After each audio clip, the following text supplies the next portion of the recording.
বাংলাদেশের ক্রিকেটে এই সময়ে সবথেকে আলোচনার বিষয় মুশফিকুর রহিম, মাহমুদুল্লাহ রিয়াদ এবং তামিম ইকবাল।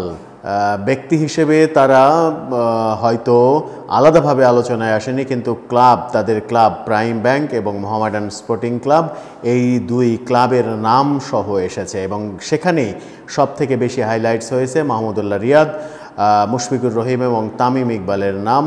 তারা তিনজনই খেলছেন এবারের ডিপিএলে প্রাইম ব্যাংকে।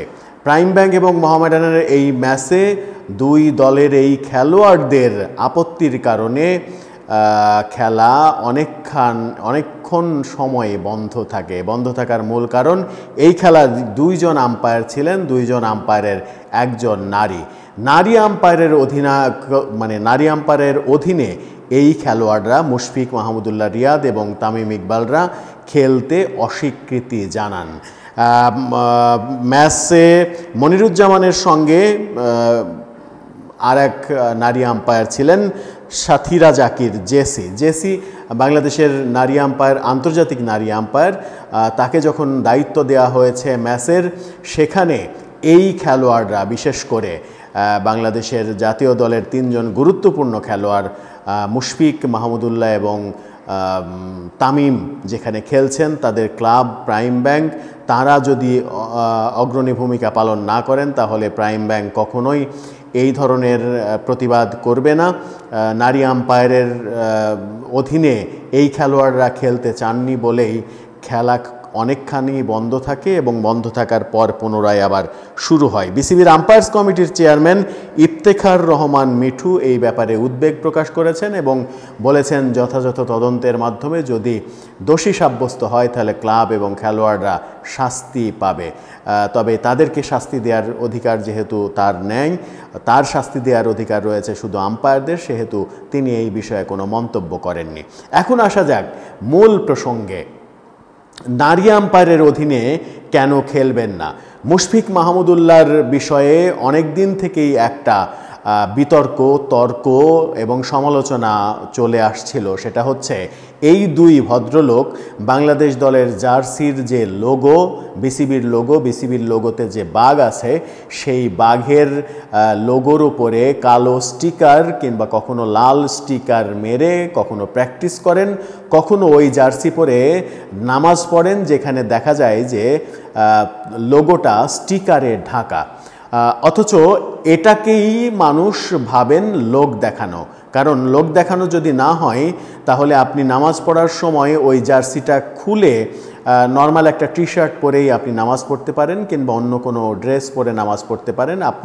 আপনি যখন প্র্যাকটিস সেশনে থাকেন কিংবা খেলায় থাকেন তখন আপনার খুব কাছে হাতের নাগালের মধ্যেই আপনার একাধিক ড্রেস থাকে। এটা একেবারেই লোক দেখানো এবং ধর্মপ্রাণ হওয়ার নামে এক ধরনের ধর্মান্ধ আচরণ করেন এই মুশফিক এবং মাহমুদুল্লাহরা, যার একটা জঘন্য রূপ দেখা গেল এবার নারী আম্পায়ারের অধীনে খেলতে অস্বীকৃতি জানানোর মাধ্যমে। এই অস্বীকৃতি শুধু বাংলাদেশের মাঠে ঘটেছে, বাংলাদেশের মাঠের মধ্যেই সীমাবদ্ধ থাকবে তা কিন্তু নয়। আইসিসির রোষানলে পড়লে এই খেলোয়াড়, এই ক্লাব এবং বিসিবি সবাই কিন্তু শাস্তির মুখে পড়বে। আইসিসির এই আইনে, নারী বিষয়ক আইনে, যে কোনো সেক্সুয়াল হ্যারাসমেন্টের আইনে, বৈষম্য, যে কোনো বর্ণবাদের বৈষম্যের আইনে জিরো টলারেন্সের কথা বলা হয়েছে। যদি নারী বৈষম্যের প্রসঙ্গ আসে তাহলে বিসিবিও শাস্তির মুখে পড়তে বাধ্য। এই ব্যাপারটা নিয়ে সামাজিক যোগাযোগ মাধ্যমে প্রচুর সমালোচনা হচ্ছে, প্রচুর ট্রল হচ্ছে। এমনকি অনেকে এটাও লিখছেন যে নারীর গর্ভে 10 মাস 10 দিন থেকে জন্ম লাভ করছে একজন পুরুষ, সেই পুরুষ পরবর্তীতে যদি নারী বিদ্বেষী হয় তাহলে সে তার মা বিদ্বেষী হলো, এটাই এক অর্থে বলা যায়। কখনো কখনো বলছেন যে এই এই মুশফিক মাহমুদুল্লাহর মতো মানসিকতার মানুষগুলোকে কোনো নারীর পেটে জন্ম নেয়নি, তাহলে নারী বিদ্বেষ তাদের মনে এতটা কেন? বাংলাদেশের ক্রিকেটে কিছুদিন আগে তানজিম সাকিবকে নিয়ে অনেক বেশি সমালোচনা হয়েছে, নারী বিদ্বেষী এই ক্রিকেটারকে নিয়ে। এই ক্রিকেটার নারী বিদ্বেষী সেটা তার লিখা এই কার্যক্রমে ফেসবুকে সেটা সরাসরি ওপেন প্রকাশ করে ফেলেছিল। কিন্তু মুশফিক মাহমুদুল্লাহরা খুবই চতুর, এরা সরাসরি কোনো কিছু প্রকাশ করে না, এরা এইভাবে ইনডাইরেক্টলি করে। কখনো বিসিবির লোগো ঢেকে, টেপ দিয়ে ঢেকে বাংলাদেশের পতাকা, বাংলাদেশের লোগোকে অমর্যাদা করে, কখনো নারী বিদ্বেষের এই চিত্রকে সামনে এনে তারা নারীকে অসম্মান করে।